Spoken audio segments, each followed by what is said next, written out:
Who's the smartest person you've ever met? Who's the smartest person I've ever met? I can't answer that question. And I know what people are thinking. The definition of smart is somebody who's intelligent, solve problems, technical. But I find that that's a commodity. And we're about to prove that artificial intelligence is able to handle that part easiest. Right. Yeah. And so as it turns out, let me give you another example. Everybody thought software programming is the ultimate smart profession. Look what is the first thing that AI is solving: software programming. And so it turns out that the definition of smart is very different than most people think.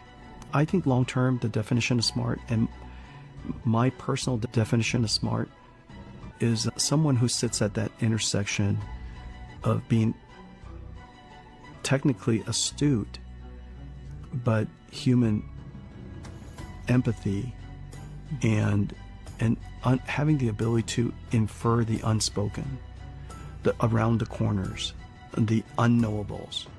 People who are able to see around corners are truly smart, and their value is incredible.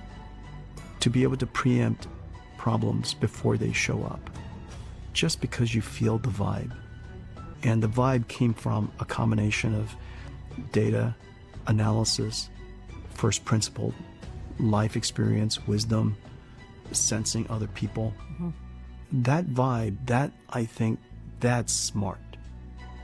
That I think is going to be the future definition of smart. And that person might actually score horribly on the SAT. Interesting. I would take it a step further. I would say that when information is a commodity, what's required most in society is wisdom. And wisdom begins with none other than the fear of the Lord. So in the midst of everything happening and advancing around us so technologically fast, those who are planted in the Word of God are filled with the Spirit of God. They are going to be the ones who are actually the, quote, most intelligent people in society. Look no further than Daniel. Daniel, having the Spirit of God in the midst of a Babylonian wicked culture, actually had the upper hand on everybody else around him. Because he was smarter than anybody else? No, because he had the spirit of wisdom upon him because he feared God.